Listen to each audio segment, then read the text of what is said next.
Alors, il y a une question que me posent régulièrement beaucoup d'Africains en général et des Camerounais en particulier. Madame, est-ce que écrire, ça donne même l'argent? Est-ce que écrire, ça donne l'argent? Grande question existentielle. Vous savez, j'ai envie de vous répondre que écrire a une dimension spirituelle. Écrire, c'est naître, renaître du sein spirituel. C'est se reconnaître dans l'amalgame du virtuel. Écrire, c'est été à la source des mots, l'éternel goutte d'eau d'où perle le fil de la pensée, de ce que la vie a égaré. Écrire, c'est dire toujours à ceux qui nous aiment et nous entourent: je vais bien et pourtant je vais mal. Mes souffrances commencent maintenant. Bonjour à tous, je suis Jeanne-Luce Dianga, je suis écrivaine, poétesse, conteuse, chroniqueuse et femme politique, j'aime à le dire. Et j'écris depuis 2007. Voici mon premier bébé que je vous présente, Au fil du Vouri. Le Vouri, c'est un fleuve qui se trouve dans le littoral camerounais, à Douala précisément, dont je suis originaire. C'est un recueil de poèmes. Et je trouve que la poésie, c'est vraiment l'aristocratie de la littérature. Je déclame beaucoup de poèmes. Merci beaucoup d'être avec moi encore aujourd'hui, parce que vous savez, la dernière fois, je vous ai présenté le cadenas qui a été édité à la Fondation Afrique Avenir, mon livre que j'ai écrit en 2021, et aussi le portrait de génie africain qui revisitait les héros africains. C'est un DVD, voilà, et j'ai 7 livres à mon actif, comme je vous l'ai dit. Et chaque jour, je vous présenterai de nouveaux livres que vous pouvez commander, bien sûr, en ligne, mais aussi chez mes éditeurs. Alors, vous avez commencé à écrire. Vous avez eu cette idée de génie, ou alors c'est l'ami du cousin, de la tante, du frère de votre chihuahua qui vous a inspiré, qui vous a donné cette idée lumineuse d'écrire, de commencer à mettre sur une page blanche toutes vos pensées. Vous avez eu plusieurs alternatives. Je parle de quoi? Qu'est-ce que je vais mettre? Qu'est-ce que je vais dire? Est-ce que je vais parler de moi, de mon enfance? La Madeleine de Proust. Est-ce que je vais penser à quelque chose de beaucoup plus actuel? Je ne sais pas moi, la diaspora, les problèmes d'exil, les enfants de la rue, la sorcellerie et pourquoi pas le maraboutage. Bref, vous avez beaucoup de choses à dire. Et vous avez déjà trouvé votre idée, vous avez écrit, comme je vous l'avais dit, pas de structuration. D'abord, écrire à l'emporte-pièce, écrire de manière, je vais dire désordonnée même, j'allais dire, pêle-mêle, sans se soucier de la quintessence même de ce que vous allez mettre.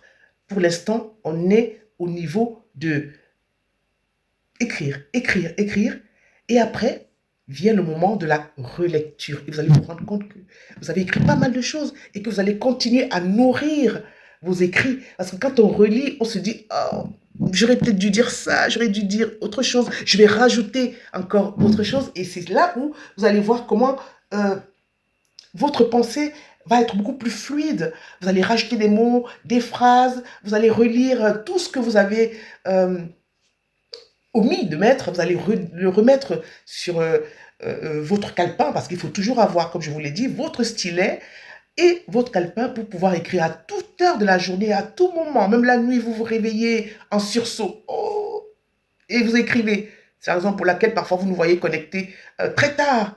Et vous croyez qu'on nous a chassé du lit. Non, non, non, non, on ne nous a pas chassé du lit, c'est parce qu'on est en train d'écrire, on a des idées, etc.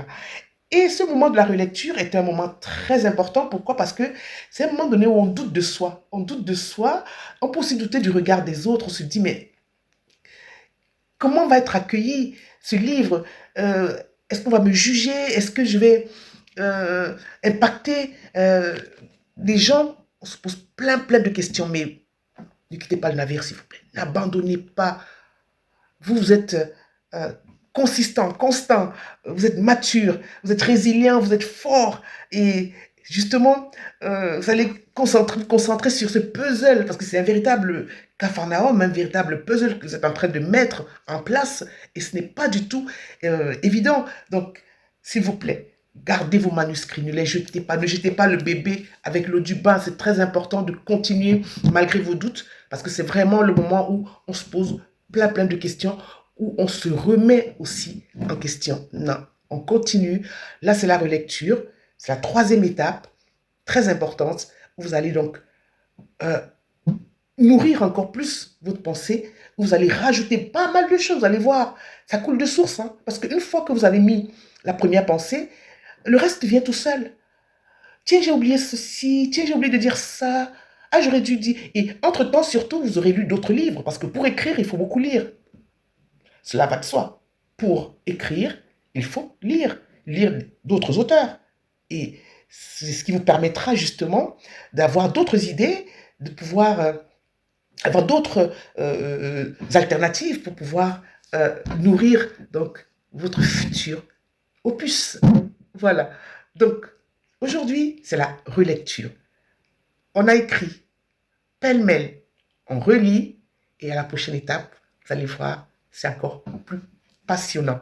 Maintenant, je reviens à la question fatidique, la question du départ. Madame, est-ce que écrire, ça donne même l'argent? Je vais vous répondre. Est-ce que écrire, ça donne l'argent? Hum, hum, hum, hum, hum. Bien, j'ai répondu. Mais voilà. Je vous dis à tout bientôt. Et d'ici là, courage, continuez à écrire.